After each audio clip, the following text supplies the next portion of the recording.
Hi, my name's Dimitri, and I made this video because it seemed no matter where I looked on YouTube, on YXZ forums, or on Facebook groups, I couldn't find any definitive instruction on how to do a headlight and hood lift on a YXZ. So while I did mine completely from scratch, I decided to document it with photographs and make this video to help you get the look that you want out of your YXZ. All right, I hope you enjoy the video. I always thought the downward angle of the front of the YXZ always looked a little goofy, in addition to those rear skyward pointing fenders, and when you installed larger tires, then the nose looked even smaller. The look of the hood lift had always appealed to me, but I didn't have much interest in doing one because I didn't have any issues with what I would see from my lights. Or so I thought. I had installed the amber light because I believed that, much like fog lights, it would help at night by cutting through the dust in dusty situations.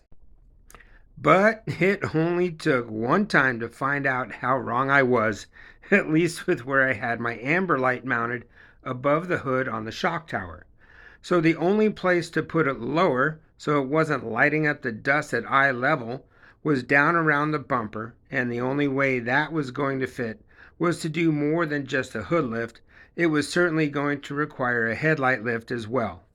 So I started poking around to see what I could find in relation to how to do it, and I was only coming up with little bits and pieces from $15 3D printed kits that included hardware to complete kits ranging closer to $200.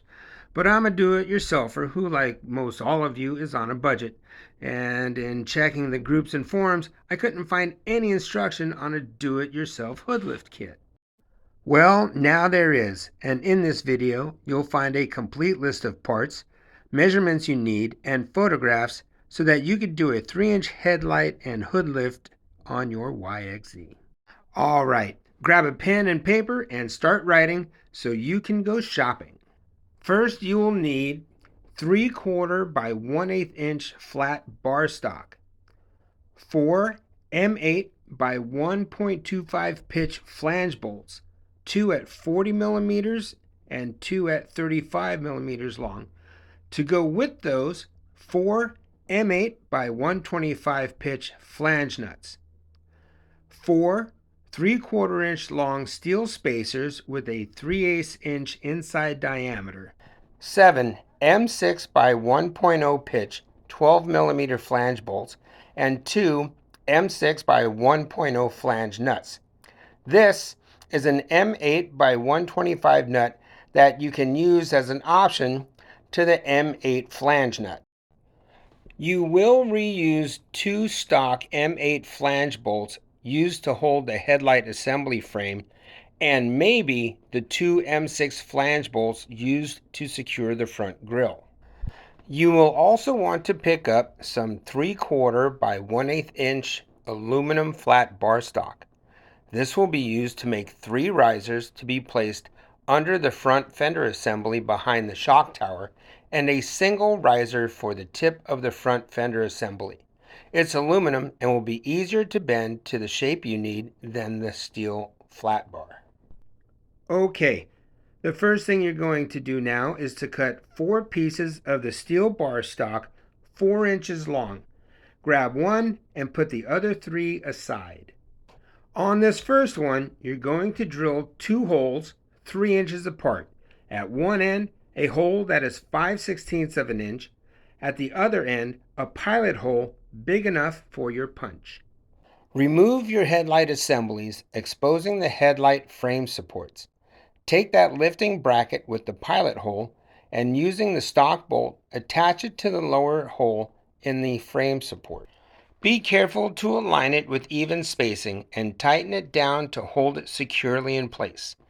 Then, using your pilot hole, mark your spot with your punch.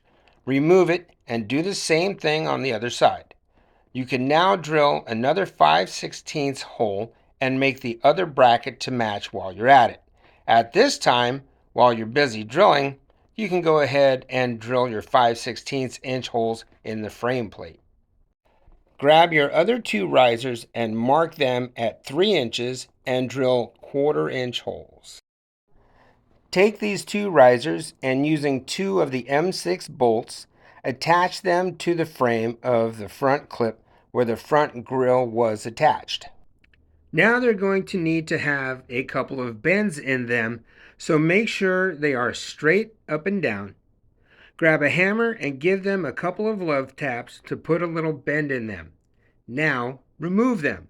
Turn them around and flip them over and do it again. Look them over, making sure there's no more than a 1/4" rise. Using the two retained stock bolts, attach the upper brackets to the frame. If you have the ability to weld, now would be a good time to take some of these small loose parts and marry them together so that in the event of having to take any of this apart, you will have fewer pieces to worry about. That being said, yes, you could do this using existing holes, but that would mean another riser, more spacers, more nuts and bolts, and if you're not marrying them all together, more points for movement. In my opinion, just more work. Because I was creating a permanent modification, I took the lower spacers and the flange nuts used to secure the lower portion of the headlight frames and welded them to the support. You can now go ahead and attach the headlight frames, but don't tighten them down yet. Place the front grille on the headlight frames. Install the 4 stock M6 bolts that attach the grille to the headlight frames. Tighten them enough to securely hold them all together. Now, after making sure the risers and headlight frames are straight, starting with the stock bolts holding the upper risers, tighten the 6 bolts holding the headlight frames. The photographs you see show the headlight frames without the front grille. When you have the grille on, it's still very easy to gain access to these nuts and bolts, even with the front fender on the buggy. Now make sure the 4 bolts attaching the grille to the headlight frames are tight. Using the 2 stock bolts that held the front grille to the frame, attach the grille to the top of the lower risers. There is a chance you may choose to do this mounting a little differently. That will be covered at the very end. For now, tighten them. Next are the aluminum risers for the front fender plastic. In your prep, if you hadn't already, you're now going to take the aluminum bar stock and cut 3 3-inch long pieces and 1 2-inch long piece. On the 3-inch long pieces, mark 2 spots 2 1/4 inches apart, or 3/8 inch in from the edge. Drill 2 holes, one 1/4 inch, the other 7/32 of an inch.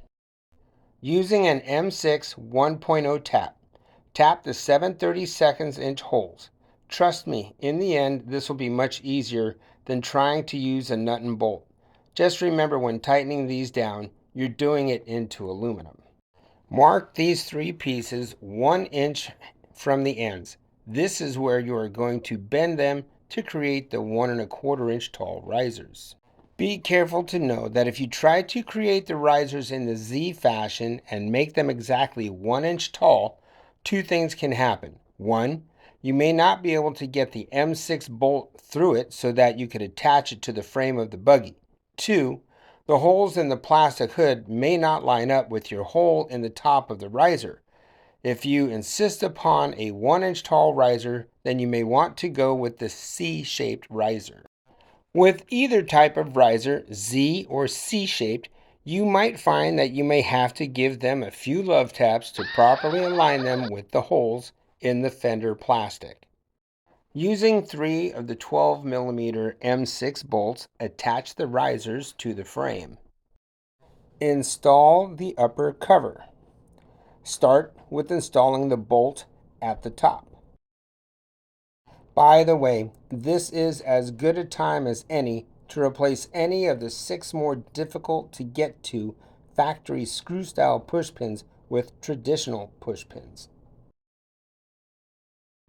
Install your front fender plastic.